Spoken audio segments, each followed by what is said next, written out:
Chosen one, do you feel it?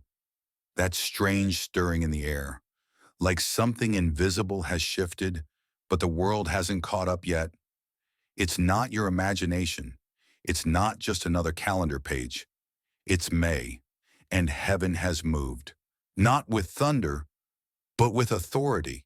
Not with fanfare, but with fulfillment. This is the month hell hoped would stay ordinary.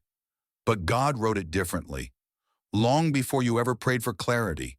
And now what was sealed is being unsealed. What was hidden is being activated. What was promised is stepping into manifestation.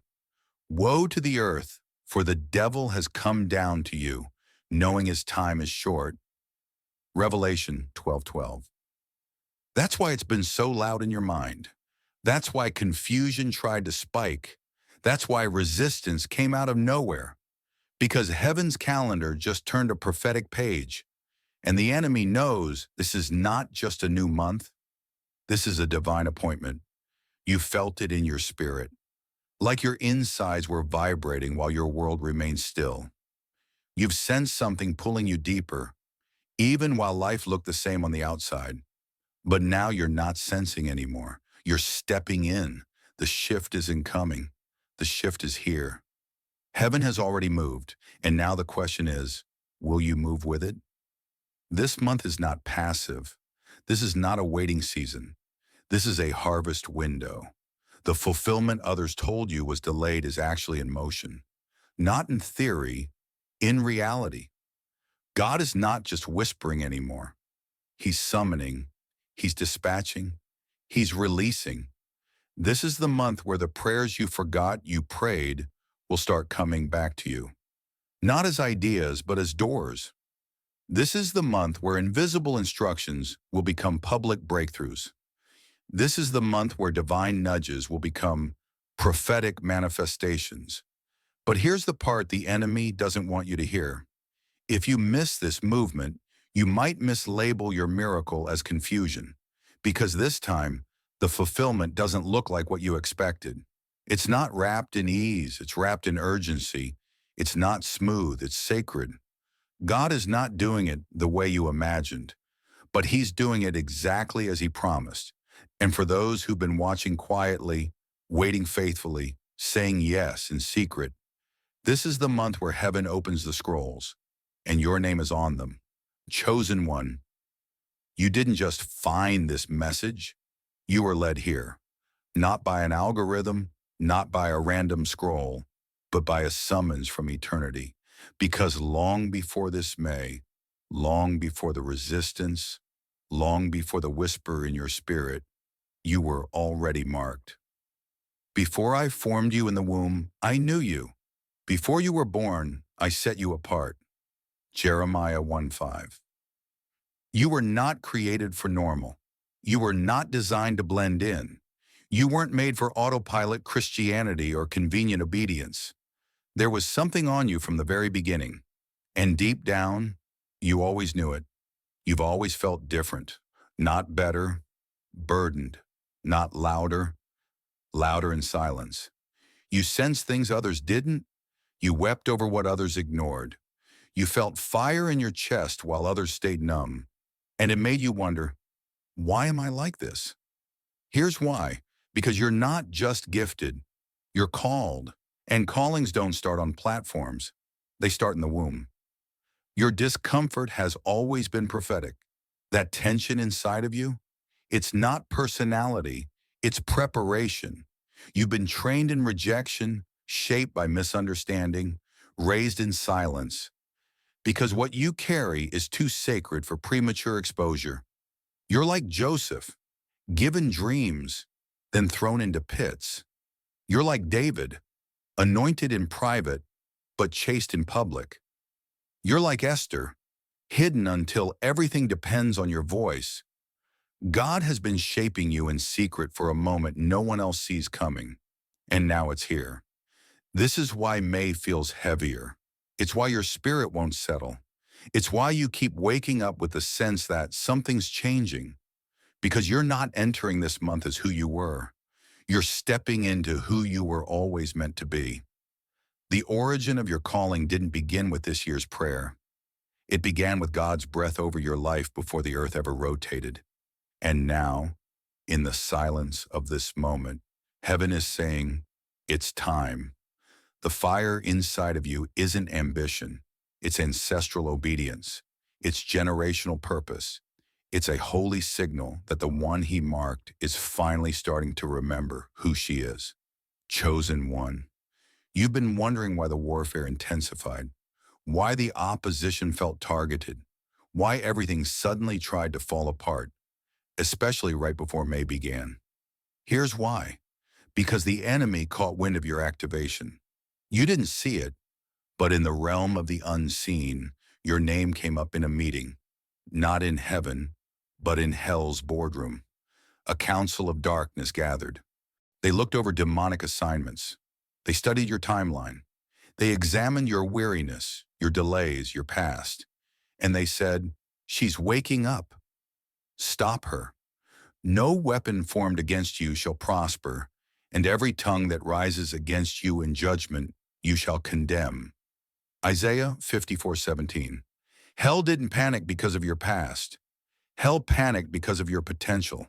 The attacks weren't personal. They were prophetic. That's why people turned without warning. That's why doors slammed shut. That's why discouragement came disguised as logic. It was never about destroying your life. It was about delaying your emergence. Because the enemy knows, if you rise in this hour, you don't rise alone. Your obedience will break chains. Your clarity will shift atmospheres. Your presence will disrupt demonic systems that have been untouched for years. You weren't just born into a family. You were born into a war zone. And the moment you said, yes, Lord, you declared war on everything that's run unchecked in your bloodline. You've been a threat since the moment you first felt the call, since the moment you woke up from that dream, since the moment you felt fire during worship, since the moment you started seeing through people's words. The enemy doesn't fight what isn't dangerous. And you, chosen one, are dangerous. You weren't meant to stay hidden. You were hidden because of the weight you carry. But now your rising is causing hell's systems to fracture. So don't misinterpret the warfare. Don't take it personally. Take it prophetically, because the very presence of opposition is the confirmation of activation. You've been recognized. You've been noticed. And now both heaven and hell agree on one thing. You're no longer asleep. Chosen one, have you ever obeyed God and heard nothing? You said yes. You showed up. You prayed. You fasted. And yet, silence. No sign. No answer. No confirmation. Just quiet. And in that quiet, your thoughts started to scream, did I miss it? Did I imagine it? Where is God? But here's what you must understand. The silence wasn't a rejection. It was a test. He knows the way that I take, and when he has tested me, I will come forth as gold. Job 23:10. Heaven's silence doesn't mean heaven is absent. It means the courtroom is listening. God watches to see what you do when you feel nothing, but believe everything. You see, most people worship when the room is filled with glory, but the chosen ones, they worship when the air is dry. They praise with no music. They obey without applause. They sow with no harvest in sight. Because chosen ones don't need evidence. They carry conviction. This is why your silent season has been so heavy. It wasn't about punishment. It was about purification. God was asking, do you love me more than results? Will you stay even if I don't speak? Will you still rise at 3 a.m. when nothing stirs the atmosphere but your own heartbeat? That silence was sacred. It burned off pride. It crushed comparison. It killed the need for performance. And in the furnace of that quietness, something unshakable was forged inside of you. Fire without fame, faith without feelings, obedience without outcome. You were being made undeniable. So if you're in that quiet right now, don't quit. Don't assume you failed. You're not forgotten. You're being forged, and heaven is still watching, not to see if you succeed, but to see if you'll stay surrendered. The silence is not forever, but what it produces in you, that will last for generations. Chosen one, heaven keeps records. Every quiet yes, every whispered prayer, every tear wiped in the dark when no one saw, every act of obedience when your heart was breaking. It's all been recorded, and now the scrolls are opening. Do not be deceived. God is not mocked. For whatever a man sows, that he will also reap. Galatians 6:7. You thought it was over. You thought the delay meant denial. But what you didn't know was this. The harvest was being stored, and now heaven is sending it back. The seeds you buried in the ground of silence are now breaking through the soil with sudden power. This is the law of return. It doesn't move on your timeline. It doesn't respond to panic. It responds to alignment. And now the things you spoke in the secret place are coming back to you, not in whispers, but in waves. The encouragement you gave when you had none, it's coming back in double strength. The prayers you sowed for others while bleeding yourself, they're circling back with angelic assistance. The obedience that cost you relationships, it's returning as reputation in heaven and honor on earth. Because what is given in secret is always repaid in the open. The enemy tried to convince you it was wasted, that what you did in the dark didn't matter. But God says, I saw it, I counted it, and now I'm repaying it. Cast your bread upon the waters, for you will find it after many days. Ecclesiastes 11:1. Even the smallest yes carries a return, and now the return is in motion. Expect strange favor. Expect unexpected openings. Expect moments of sudden clarity, not because you chased them, but because they were already on the way. The arrows the enemy fired at you, they're turning midair, headed back to the sender. The dishonor you endured, it's turning into divine endorsement. The time you thought you lost, it's being redeemed with interest. This is not reward. This is justice. Heaven does not forget the faithful. And this month, the return is activated. Chosen one. While you were praying, heaven was preparing. While you were waiting, heaven was documenting. And now the court of heaven is in session. Your name has been called. You're not on trial because you failed. You're standing because of your faithfulness.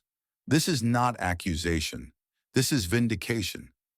The court was seated and the books were opened. Daniel 7:10. You may feel like you're just barely holding it together on earth, but in heaven, a case has already been made in your favor. Every false word spoken about you, recorded. Every delay that wasn't your fault, documented. Every time you chose obedience over offense, marked in the scrolls. And now the judge has entered the room. You are not alone. The accuser stands to bring up your past. The voices of shame echo, she's not ready. She's too flawed. She missed her moment. But then the advocate steps forward. Jesus, the righteous one. He holds up the blood. He presents the record. And he declares, this one is mine. She didn't quit. She passed the test. She carries the oil. Let the verdict be released. Who shall bring a charge against God's elect? It is God who justifies. Romans 8:33. The gavel falls. The case is closed. The scrolls are stamped. The verdict is victory. Now heaven begins to enforce the ruling. Angels are dispatched. Delays are overturned. What was tied up in spiritual red tape is now cleared to proceed. And all of it, the manifestation, the momentum, the breakthrough, comes not because you were perfect, but because you were persistent. Your courtroom appointment wasn't about earning the promise. It was about revealing the truth, that you were always chosen, that you were always covered, that heaven was always on your side. So now, walk boldly, speak freely, live as one who's already won, because the ruling has been rendered, favor is authorized, harvest is released, the chosen one may rise. Chosen one. You didn't ask to be seen. You didn't beg for a spotlight. You weren't chasing stages or followers. You were just trying to stay faithful. But now heaven has made a decision. You will be honored, and it will be public. You prepare a table before me in the presence of my enemies. You anoint my head with oil. My cup overflows. Psalm 23:5. They thought the delay was the end. They thought the wilderness meant you were forgotten. But God was setting the table. And now, the same people who watched you weep, the same ones who dismissed your prayers, the same voices that mocked your process, will witness your restoration. This is not revenge. This is recompense. You are not being elevated to prove them wrong. You are being elevated to prove that God is faithful. Your story will make no sense to the world. They'll say, wasn't she the one who disappeared for a while? Didn't she go through that breakdown? Wasn't her name slandered? Yes. And still, here you are, crowned, anointed, unexplainably restored. Because restoration isn't a return to what was. It's an introduction to what was always promised. This isn't just about you being healed. It's about you walking in the harvest of your scars. You're not just coming back. You're coming back stronger. Your voice carries new fire. Your eyes carry new wisdom. Your walk carries new weight. Why? Because the pain didn't destroy you. It transformed you. And now, what you built in private is being revealed in power. God is going to make sure it's visible, not because you need validation, but because the people attached to your obedience need to see what restoration looks like. They need to know it's possible. They need to see what God can do with a woman who never let go. So let them watch, not in pride, in glory, because your life is now a testimony, a living scroll, a prophetic sign that says God restores, and he doesn't miss a detail. Chosen one, you thought this was about your breakthrough. You thought it ended with restoration. But now heaven leans in and says, that was just the beginning. God didn't bring you through just to make you feel better. He brought you through to make you a vessel, a voice, a bridge, a carrier of something greater. A voice, a bridge, a carrier of something greater. And we know that in all things God works for the good of those who love him, who have been called according to his purpose. Romans 8:28. You survived pain that should have buried you. You endured silence that should have broken you. You kept praying when it would have been easier to walk away. And now, that pain has become your platform. That process has become your power. What you lived through wasn't for pity, it was for purpose. You don't just have insight, you carry authority. You don't just have healing, you carry impartation. Because the scars you once tried to hide are now keys for someone else's prison. The rejection taught you to recognize the overlooked. The betrayal trained you to spot deception. The loneliness refined your discernment. The late-night tears became fuel for prophetic intercession. You weren't just delivered, you were deployed. And the favor on your life now isn't just to bless you, it's to position you to bless others. This is why you had to go through what you did. So when someone comes to you and says, I'm drowning, you can say, I know, and here's how you rise. You've become a walking testimony, a blueprint, a spiritual midwife. You birth movements without even knowing it. You ignite courage just by standing tall. You shift rooms just by being present. You are not the same. You are the assignment. And now that you've been restored, God is giving you new territory. Don't shy away. Don't play small. Step into it. Because your story was never meant to end in healing. It was always meant to lead to legacy. Chosen one, let me speak heart to heart. There were moments I didn't think I'd make it. Moments where I prayed and nothing changed.